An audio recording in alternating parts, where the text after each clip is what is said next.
31º domingo do tempo comum, ano B. O episódio narrado em Marcos 12, 28 a 34 situa-se no terceiro dia após a chegada de Jesus e de seus discípulos em Jerusalém, onde ensina no templo. Marcos 11, 1, 12 e 27. Quanto ao contexto próximo anterior, a pergunta do perito na Torá tem a ver com a discussão de Jesus com os fariseus sobre a liceidade ou não de se pagar o imposto a César, Marcos 12, 13 a 17, e com os saduceus sobre a ressurreição dos mortos, Marcos 12, 18 a 27. Já o contexto próximo posterior permite que Jesus prossiga com o seu ensinamento, onde ele próprio faz a pergunta e oferece a resposta sobre o Messias ser, ao mesmo tempo, filho e senhor de Davi. Marcos 12, 35 a 37. Nos dois casos da discussão com os fariseus e os saduceus, Jesus saiu-se muito bem e se mostrou grande mestre, razão pela qual provocou a aproximação e a pergunta pontual do perito da Torá. As razões apresentadas para a nova pergunta são particularmente sugestivas. O perito da Torá tinha ouvido a discussão, versículo 18a, e reconheceu que Jesus respondera muito bem, versículo 18b. Por isso perguntou: qual é o primeiro de todos os mandamentos? A pergunta não é descabida, pois na Torá existem 613 mitzvot, isto é, ordenanças ou mandamentos, dos quais 365 negativos, de acordo com os dias do ano segundo o calendário solar, e 248 positivos, de acordo com o número de ossos e órgãos importantes do corpo humano. Ao se considerar que Jesus está ensinando no templo e que as duas discussões se deram com líderes do povo, a nova pergunta, pela narrativa devidamente contextualizada, oferece um ponto comum e de aproximação, pois o que começou com um reconhecimento elogioso por parte do perito da Torá em relação a Jesus, terminou com um reconhecimento elogioso por parte do mestre de Nazaré ao perito da Torá. Nesse sentido, a última informação do narrador é essencial, e ninguém mais se atrevia a fazer-lhe perguntas. Versículo 34d. A lógica do episódio possui uma dinâmica muito simples: pergunta, resposta, dupla apreciação e consequência. A pergunta do perito da Torá é o ponto de partida. Qual é o primeiro de todos os mandamentos? Segue-se a resposta de Jesus com base em dois textos provenientes de livros distintos, a fim de criar uma interseção na relação do ser humano para com Deus, na vertical, e para com o próximo, na horizontal. Jesus, ao responder: ouve, ó Israel, o Senhor nosso Deus é o único Senhor, amarás o Senhor teu Deus de todo o teu coração, de toda a tua alma, de todo o teu entendimento e com toda a tua força, estava citando Deuteronômio 6, 4 a 5, centro da lógica contida em Deuteronômio 6, 2 a 6. Este livro apresenta uma preocupação singular, pois pretende motivar, através de discursos retóricos e parenéticos, o ouvinte leitor a conhecer e a colocar em prática todos os decretos, normas, preceitos e leis que Deus deu ao povo através do líder Moisés. A principal motivação é o Shema Israel, que passou a ser recitado diariamente pelo judeu.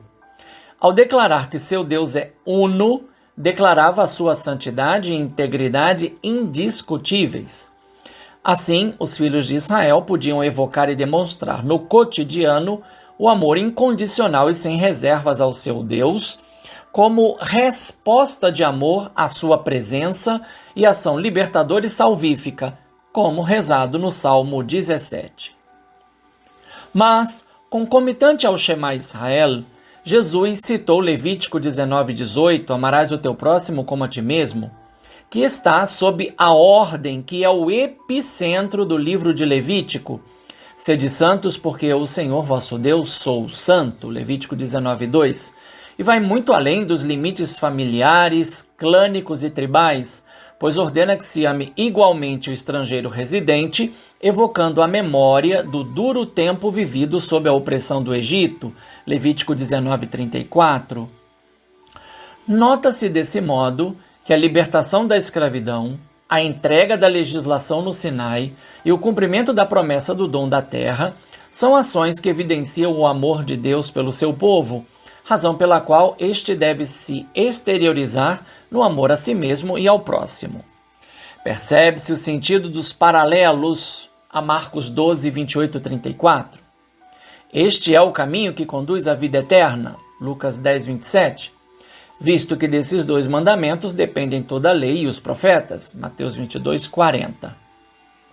Embora tenha dito, o primeiro é, e o segundo é este, Jesus os colocou no mesmo patamar e os fundiu como se fossem um só. Não existe outro mandamento maior que este, versículo 31c. Com isso, entendeu dizer que não é possível amar a Deus, como se proclama no Shema, se não se ama o próximo como a si mesmo. Desse modo, a soberania do amor a Deus se torna a base socio-religiosa indiscutível sobre a qual a comunidade de fé aprende a edificar a sua conduta ético-moral como ação libertadora contra todas as formas de opressão. A resposta de Jesus arrancou do perito da Torá o devido elogio. Muito bem, mestre. Na verdade, é como disseste. Este reconhecimento mostra a compreensão do ato de amar como um comportamento de máxima prioridade, pois amar-se requer a inversão na ordem das próprias prioridades, a fim de atender às necessidades básicas do próximo. Amar ao próximo como a si mesmo é a negação de todos os desejos egoístas, rompendo o próprio ego, voltado sempre a se priorizar em detrimento dos demais ou do abuso dos demais em prol de si mesmo. Resulta então que o segundo mandamento é igual ao primeiro, porque revela o amor como ato oblativo e sacrificial, sem medidas ou restrições. Por isso, o perito da Torá, ao citar de novo e unidos Deuteronômio 6, 4 a 5, com Levítico 19, 18, foi capaz de expressar o valor do amor. É melhor do que todos os holocaustos e sacrifícios. Versículo 33. Assim sendo, a santidade de Deus, requerida ao seu povo, fica devidamente qualificada e restrita, pois só é possível de se concretizar no amor a ele e ao próximo como a si mesmo. Pela ética do amor, revelada em Jesus, a santidade de Deus se fez visível em sua entrega pela salvação da humanidade, gesto sacrificial que realizou uma vez por todas, pois, além de filho, é sumo sacerdote capaz de se compadecer de seus irmãos em sua necessidade salvífica, como expresso em Hebreus 7, 23 e 28. Pode parecer que no conteúdo desse diálogo se esteja diante de uma escolha e de um caminho totalmente utópicos. Na verdade, as duas citações unidas, como se fossem uma só, revelam que o sentido do mandamento alcançou novos contornos e maiores exigências no Novo Testamento em relação ao Antigo.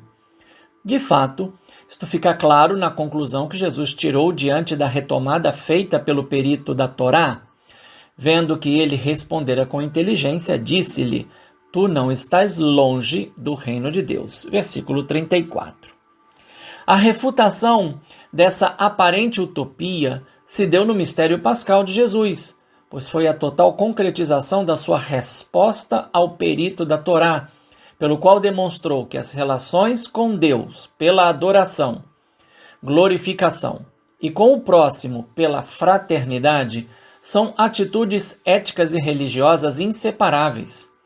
Pode-se afirmar, então, que no amor a Deus e ao próximo como a si mesmo é que acontece o autêntico culto em espírito e verdade, João 4, 21 a 25. Não apenas a interpretação da Torá feita por Jesus se torna determinante para os seus discípulos, mas principalmente o seu comportamento condizente com o seu ensinamento. Jesus, o Verbo encarnado, veio para cumprir toda a lei, Mateus 5,17, porque é o fim, finalidade de toda a lei, Romanos 10,4.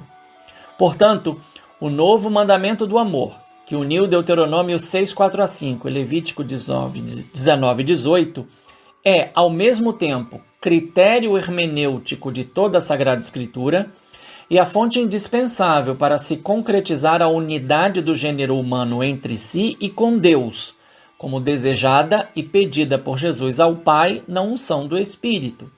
Que sejam um, como nós somos um. João 17, 11, 20 a 23.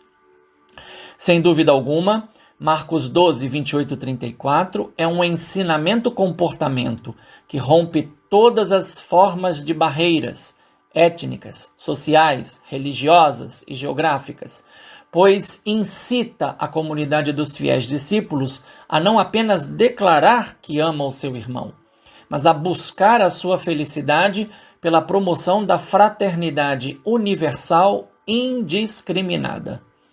A grandeza incomensurável do amor é que abarca tudo e todos, pois ensina a viver de intenções e de ações, isto é, de autênticas vontades que são capazes de socorrer e de nutrir tanto as necessidades corporais como espirituais do ser humano. Que o amor seja o pão nosso de cada dia, na decisão pessoal, pela realização sinodal, dentro e fora da Igreja.